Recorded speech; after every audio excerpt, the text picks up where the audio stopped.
Hey kids, howdy, welcome. Once again, it is Conscious Embodiment, Astrology and Dreams with Dr. Michael Lennox. We made it through another week. So here we are. You know, I have to say something right away before we get started. I've been talking a lot in all of the places that I talk about things, that this Pisces gathering and all of the planets that are going to cross between Pisces and Aries this year is really, you know, the juicy thing about the year for us personally in terms of turning within and helping rebirth something new, both personally and globally. And because the North Node is in Pisces, and Pisces is the archetype of connection and the unity consciousness and love and forgiveness, and that we are only, you know, there's only one of us here. I've been talking about how we have to put our spiritual practice first. And so I've been having this interesting experience where, because I'm having depression and anxiety that was amplified by long COVID, and I'm in some interesting challenges in depression and anxiety that don't look like anything I experienced for the first 59 years of my life. Though the medication I'm on is regulating me to function, I am irritable all the fucking time. And so I'm having to institute a prayerfulness before events that in the past I never had to touch with prayer. Now, I pray before everything, right? I consciously create everything I'm going to do before I do it. But now I have to do it with every last little thing. If I go on a hike, I've got to pray so I don't bring my shitty mood to the hike. When I go see practitioners that are helping me, I need to pray so that it goes with grace, so that I'm not triggered with my irritability when I'm trying to receive care. So that's just a message to all y'all that really and truly, this is a moment all year, and especially the first part of the year, to practice putting your spiritual connection before anything you do.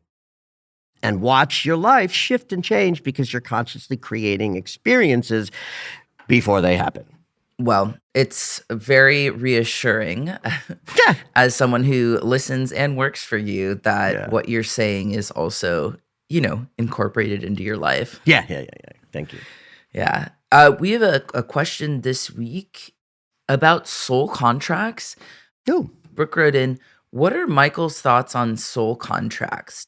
Does he think they are a thing? There's quotes on that. If so, where do we look in our charts to reveal where they may be? Forgive my skepticism, but I find that phrase overused, often as an excuse for codependency and or an unwillingness to walk away from relationships. So is this Brooke P? Yes. Oh, hi, Brooke.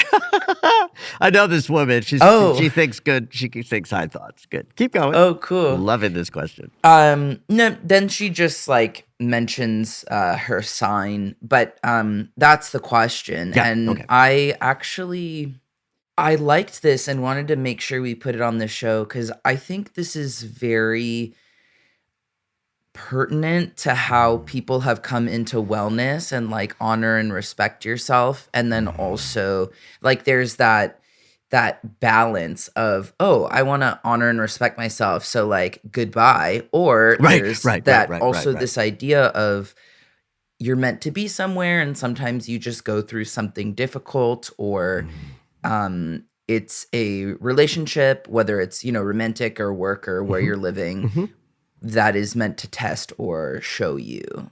Okay. So I thought this was I love this question very, very much. And let me start with one thing. Any description of why and how we are here is a mythology to understand a mystery. Means it is always mysterious. Okay. It is not knowable. Sure. So anything that is sort of presented as a structure through language to describe something, for my money, needs to be thought of. This is one way of describing something that is ultimately undescribable, which then leads to all roads lead to the divine, right? There's no way to connect with the existence that invented you that's wrong.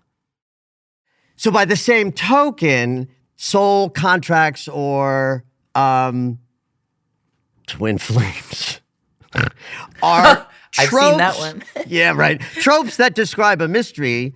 So I want to say that if I say, which I'm gonna, twin flames not a thing, soul contracts yes a thing, please understand that I'm not speaking rules or truth that I know that you don't. Right. It's every time that any human being describes the mystery, they're in a mythology. This is the problem with fucking Christianity, because in their hubris, they think that they're right. And then they don't mind killing people for that hubris. So twin flames is like soul contracts, where the language in the woo-woo world about that is two souls that are so destined to be together, or maybe they were one being split into two souls. And I have never heard anybody come up to me and say, oh, we're in a twin flame experience, that I did not scratch more deeply under the surface to see a toxic relationship that two people just can't get out of. By the way, I highly recommend the documentary on twin flames. I'm really into cult documentaries. I recommend the audience watches it. Will I find it ironically funny? No, you have to be into the cult documentary. Like I'm really interested in the psyche. Anyways, that was the side. All right, I'm curious about it. You've piqued my curiosity. So, I'm a psychologist. I'm also a person who's, been in therapy since I was 16 on my own steam, right? So I moved through the world of relationships through the lens of psychological theories that describe how trauma becomes behavior, which we then attract partners to help heal. Like, that's my mythos. Again, it's a mythology, right? I don't know if it's real or true, but it makes sense to me. So that's what I practice and that's what I teach. So when any two people are in wild amounts of trauma and aren't willing to move away because the relationship is creating destruction, and the reason I've heard is we're twin flames, it's like, oh, you're in the wrong room, I can't help you. That's not to say that that's a bad thing or I decry that or somehow, it's just I can't help that person. I once sat with two people in a couple who were this. They made each other insane and they loved each other deeply. And so they called upon me to sort of help. And I was like, personally, I was like, I'm not sure how I can help, but I'll do what I do and we'll see what happens. So I got them together and I did a session. I looked at their charts and I talked, with the hat of the couples counselor and the psychologist and the astrologer and looked at their connections, blah, blah, blah, blah, blah, blah, blah. And the next day I get an email from him saying, oh, we're still confused. Could you, you didn't really. And it was like, you didn't. I was like, did you listen to, I said, listen to the track again and then reach out, because I know he hadn't. And then I never heard from him again. Because I was reflecting their relationship in the way that I do, that people pay me lots of money because I'm good at it. But you were telling the truth that they were avoiding. That's right. They wanted me to say, you are twin flames, have at it, or you're not twin flames, as if I could decide that.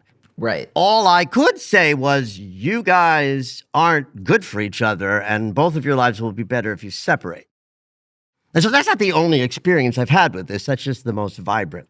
Soul contracts, though, do speak to me. The idea that we are connected to other people at times where there's a deeper significance in the connection, where two people's interaction changes the course of life for both of them. Whether it's romantic or not, I believe these relationships happen because I've had them, and there is astrological technique behind it.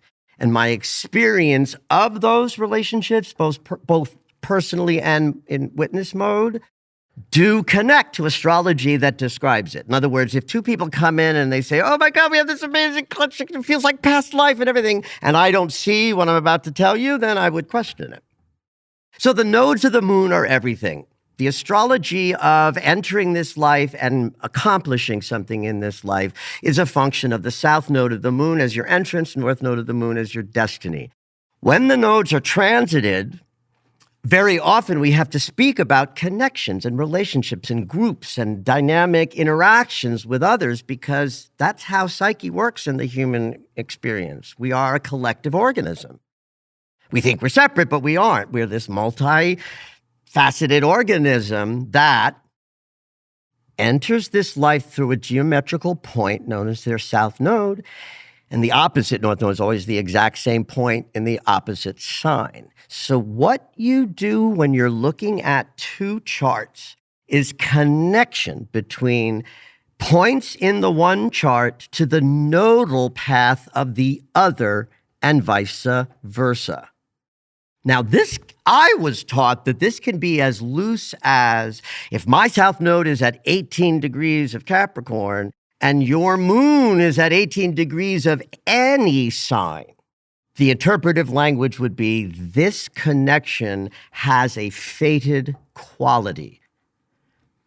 And now I can tell you that when I've read people where a planet was conjunct someone else's nodal path, those relationships are reported as wildly significant. There's a relationship in my life that's going on 7 years. It's a unusual, atypical relationship that isn't well understood outside of queer communities, but it has changed the course of both of our lives.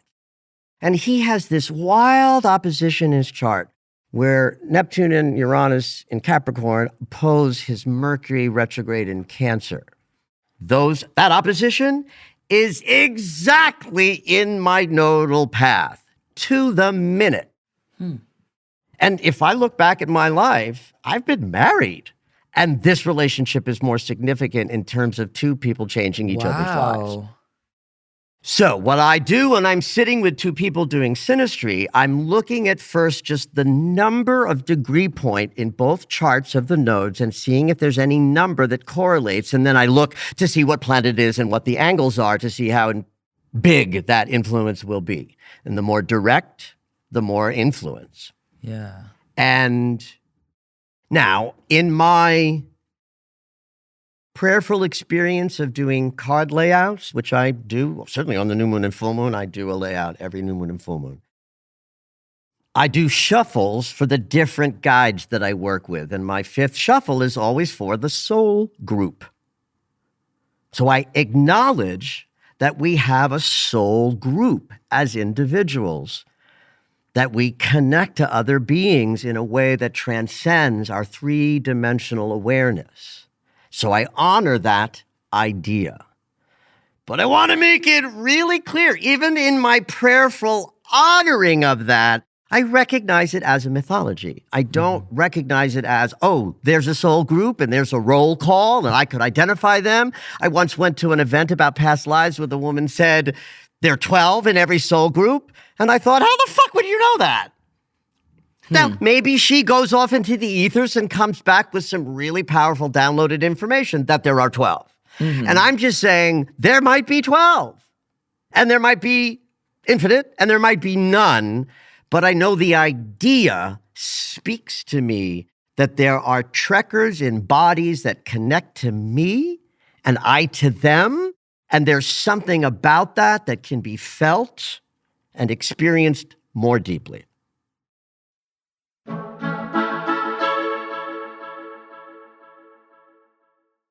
Mars is at 17 degrees of Cancer. And he, of course, is retrograde. Mars's movement is fairly fast, about a degree a day when he's sort of cooking with gas. When a personal planet retrogrades, it does what's called stationing. It stations, it stops moving. That is, of course, it appears to stop moving. This happens at the beginning of the retrograde when the planet is direct and it's gonna turn around, say 5-ish days from the imaginary moment I'm talking about. And so it won't move or appear to move for those 5 days, and then it'll turn around at that degree point and it will appear not to move for another 5-ish days or so. This is called a station. Now, Mars doesn't go direct until the 24th of February. That means he stations for this entire week and into next week when he does turn around. And then he'll stay at 17 degrees of Cancer for yet another bunch of days after that. In fact, it's not till like March 9th that he'll get to 18 degrees of Cancer that signals the station is over. So between February 17th and March 9th, the planet of action and movement and decisions and the body is not moving at all, and we're going to feel that. I did an Instagram story the other day about just reminding people that though I don't talk about the Mars retrograde every day because I'm talking about what's fresh every day, don't forget that Mars is the body, and in Cancer, we are likely to be tired and listless and sluggish. My friend Helen said, we're all a quart low. So if you have been feeling that as part of Mars's retrograde, or rather, let me say it this way, if you have been feeling a quart low, it might be because of Mars's retrograde. You know, depending on how sensitive you are and where in the chart Cancer is, you might be feeling the physical impacts. And what I'm saying is that from this moment on till, early March, that might deepen for some, or it might show up as a kind of tiredness for people who haven't felt it yet. Just know, it's just that this is the thing. There's nothing powerfully astrological about the station other than the sensation of a planet not moving, that because it's a personal planet that reflects our embodiment, you're going to feel that this week and next week on some level. So just check into how you feel, and if it looks like anything like the body challenged, the station might be the reflection of that. So right now, Venus has left Pisces. She's in Aries, though she'll come back here. Mercury is in Pisces, and he will move into Aries as well, but come back into Pisces, actually, with Venus in the later spring. And we're still, marinating in that incredible bath of water from the North Node and Neptune coming together at the very end of Pisces.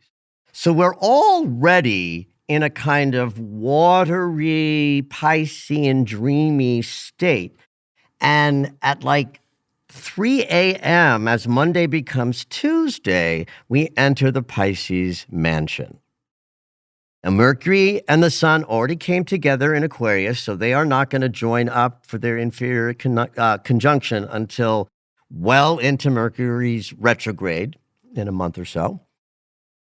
But as the Sun moves through Pisces, the Sun will conjunct Saturn, which will heighten our awareness of the lessons and the structures we're trying to build, and the slowdowns and the reason for them will be more, will make more sense to us. And then as we get towards the end of the Pisces mansion, we have this mid-March stunning kind of process of this birth canal that I've been talking about ad infinitum in every sort of platform that I can.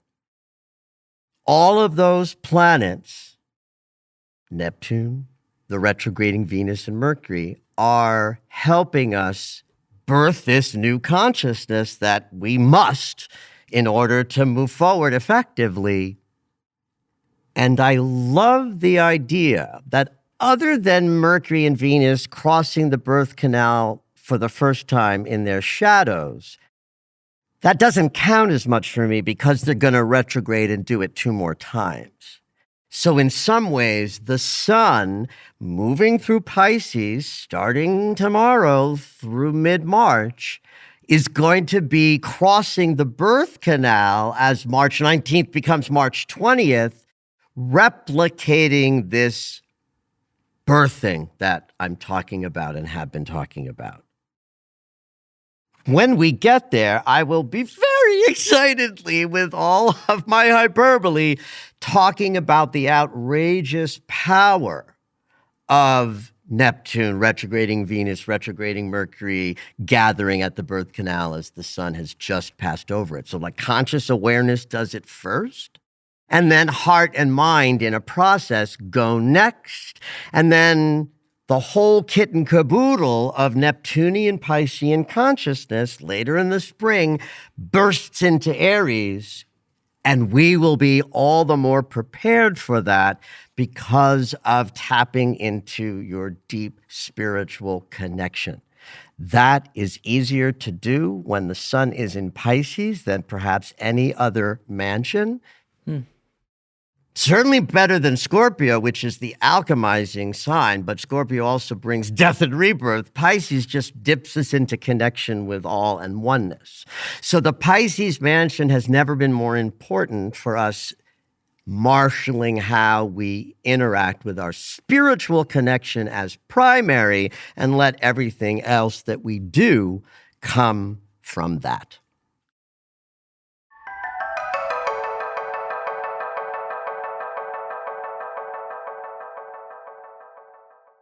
There's also a Venus triple transit that's happening on Tuesday.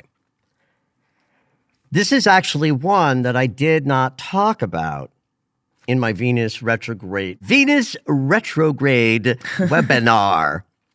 I'm just going to call it the Venus class. I didn't really talk about this in the Venus class because there were so many major angles of transit to talk about, and there was only one minor angle in the mix. So I just didn't talk about it in the webinar because it's less important in terms of how you marshal a Venus retrograde for the purpose of it, what you're going to get out of it. This little semi-square with Uranus adds a level of excitement about the possibility of change. And so it's hitting this week for the first time. So on Tuesday, Venus will semi-square Uranus, generating some level of emotional excitement. So it's important to pay attention to how your heart feels today, tomorrow, Wednesday, because in early March and early May, this little exciting jolt of electricity will be part of Venus's cycle. Now, the reason why I didn't mention it in the webinar is in presenting information that is not only cogent, but like digestible, I focus on a specific narrative. And with Venus conjuncting the North Node, Saturn, and Neptune 3 times, it's very obvious that the Venus retrograde cycle is helping us connect to idealized love and the love of the divine, conjunct Neptune, being responsible, doing the right thing, conjunct Saturn, and moving our relational dynamics forward, conjunct North Node, and then we get to dive into deep places with a sextile to Pluto and a sextile to Uranus. Because of the way geometry works, there's this extra little semi-square that hits on Tuesday. So again, just look for something that is disruptive enough to need your attention. And if it does, make note of it. If you get through today, tomorrow, and Wednesday, and it's just maybe a little anxious or a little, I didn't see that coming and I'm stressed by it, don't worry about it. It won't feature enough. But it's in there. You might as well know about it. Pay attention to matters of the heart these first 3 days of the week.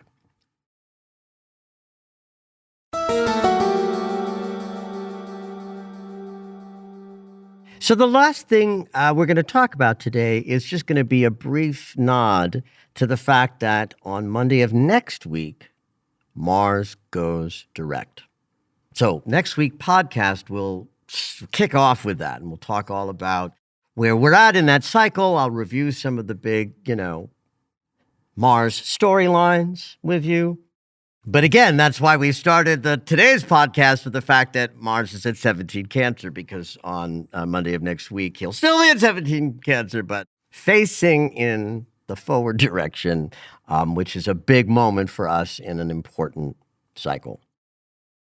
I can't say enough about the importance of preparation.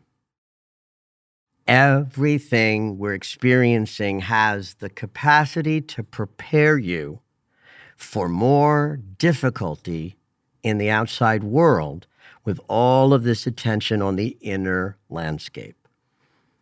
That's the juicy outrageousness to me of having a year and 2026, because it's going to be 2 years of radical shift and change that we have not even seen the beginning of. The real chaos and change, we will get a hint this summer. And so there's just enough time between now and when the shit hits the fan to take whatever level of connection to yourself and the universe that invented you, no matter what mythology helps you lean into that. We're going to need every bit of our inner preparation to manage what we are charged with moving through in the 2 years ahead. More prepared to do whatever it is your part in activating this new world that we are attempting to birth over these couple of years. I will be here every week helping you use astrology as a contextualizing tool, kids, and just turn within, share the love, and have at it. Did you know that Michael has a daily astro alert? If you enjoy hearing the weekly astrology, you might like knowing more about each day. When you subscribe for the daily astro alerts, you'll get an in-depth explanation of the day's astrology sent right to your email. Subscriptions are only $10 a month, or you can purchase the yearly subscription at the reduced price of $100. To subscribe, head over to michaellennox.com.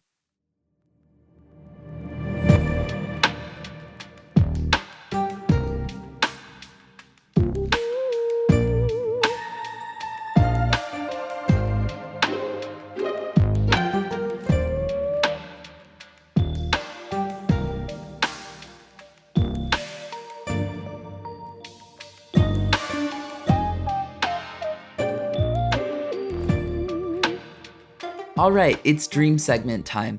Every week, Dr. Michael will interpret dreams that are sent in via email or take a live caller.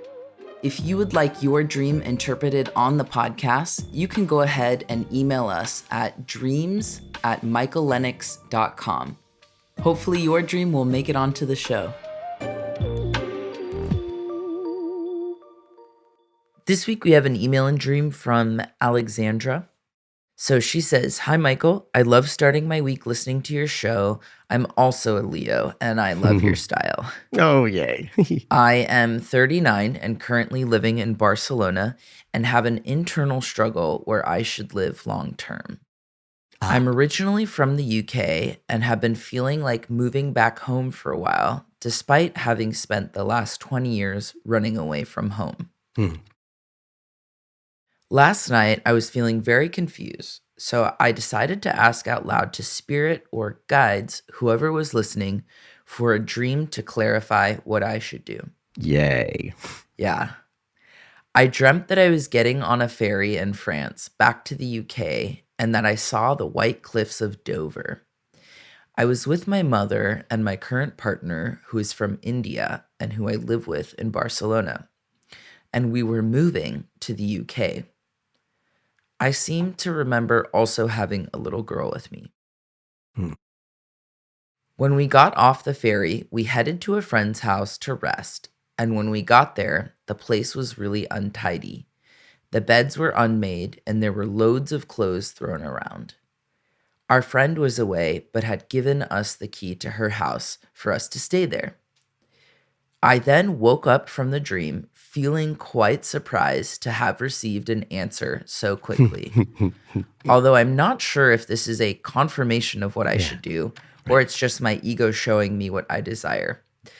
I'd love to hear my dream read out loud if you have time. Thank you for everything you do, Alexandra." So she doesn't actually say what she thinks the dream petition answer was. Yeah, she's like wondering, is this telling her what she should do, or is it happening just because she's been thinking about it? That's okay. Great question. I don't. Which honestly, this comes up for me in my dreams. I'm like, Right. was Right. this? All the time. It's like, okay, I think got a the lot message, can relate to it. Yeah, but we is see it what the this message or is. that? Yeah. Yeah. Yeah. No. It's interesting. And I mean, if it's that's not something you can say. I'm curious. Well, I'll tell you this, and this will be maybe interesting for some people out there. Right now, this moment, as you and I are talking about the dream that I've not heard before, I've just typed some notes and heard it. I don't know the answer. But I know that when I go into interpretation mode, teacher gets woken up, enters my mouth, and my interpretation is a personal experience of my thoughts and thoughts that are bigger than me that come through me. Mm-hmm. Certainly on the face of it, because in the dream they're going back, that might suggest, yes, the dream is saying, yes, go back. But let's go into the dream and see where we go. Yeah. Ferries are interesting transportational devices as a symbol because, A, they are emotional in nature because they are a water journey. They're both slow and brief. Mm-hmm.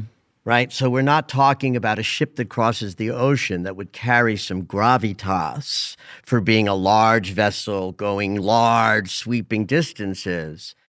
But the interpretation stays the same, that we're in some kind of an emotional consideration.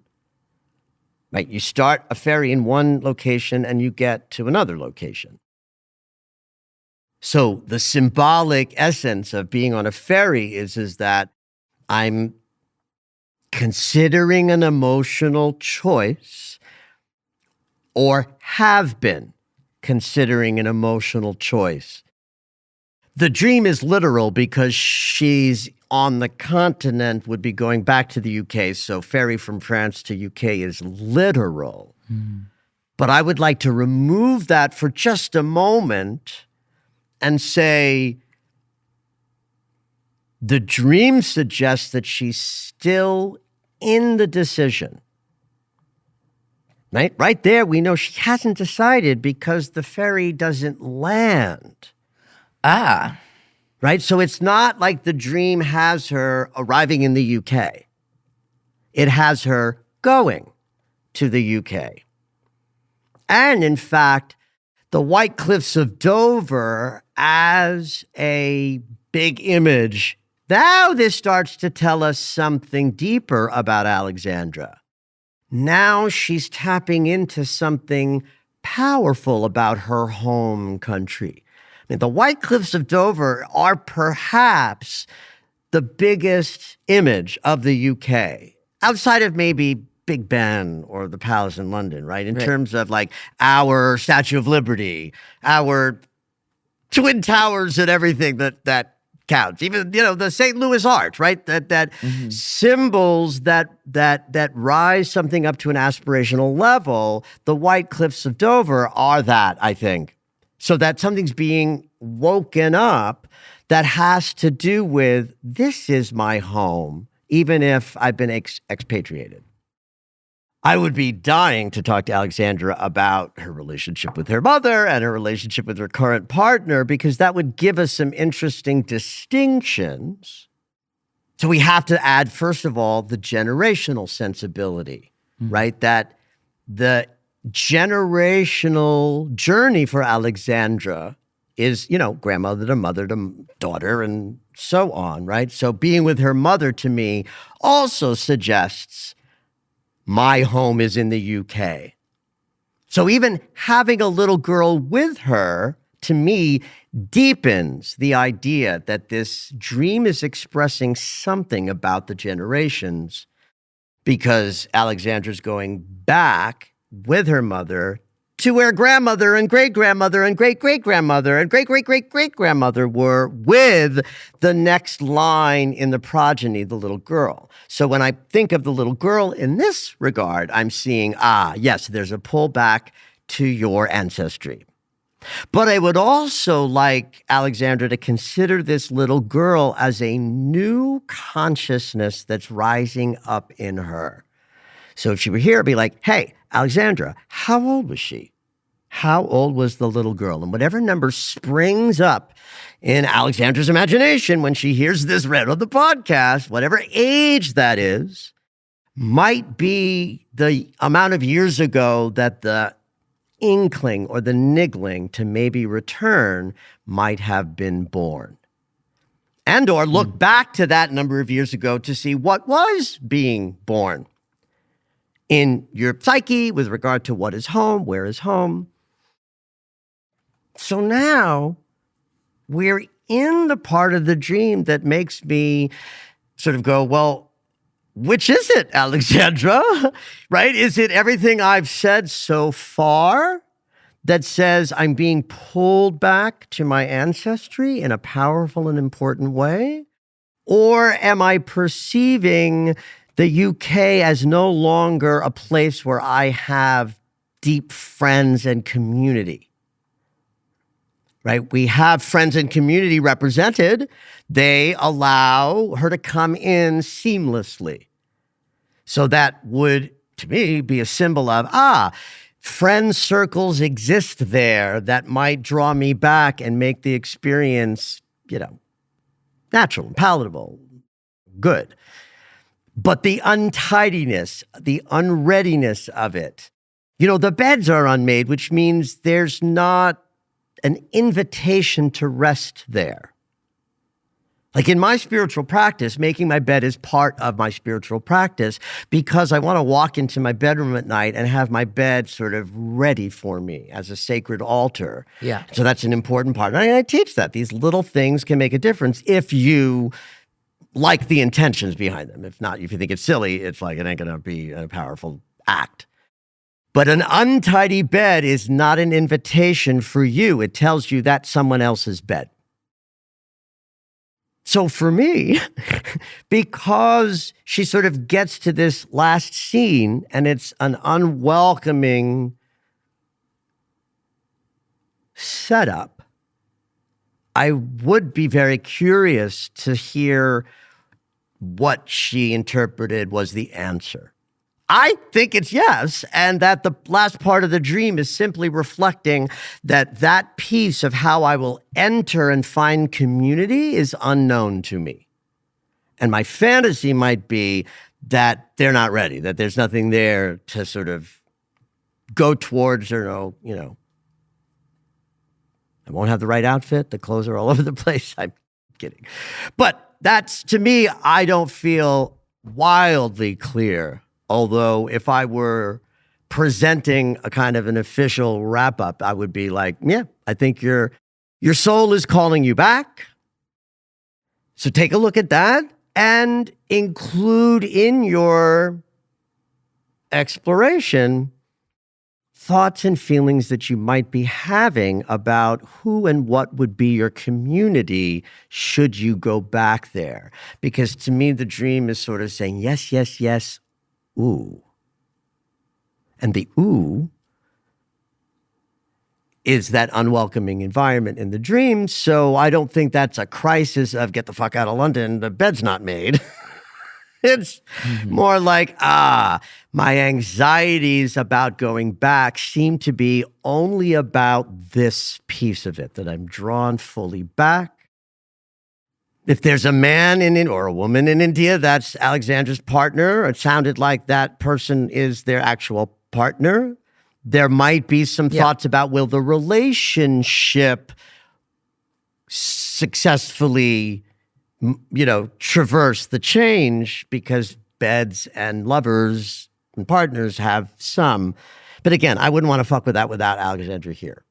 Yeah. So, Alexandra, let us know what your interpretation of the dream, yes or no, was, and how this helped or didn't. We'd love to hear from you. Thank you for listening to Conscious Embodiment, Astrology and Dreams with Dr. Michael Lennox. You can find us on Apple Music, the iHeartRadio app, and anywhere you find your favorite shows. Head on over to michaellennox.com for information on astrology readings, the daily Astro Alert subscription, upcoming classes, and to join the mailing list.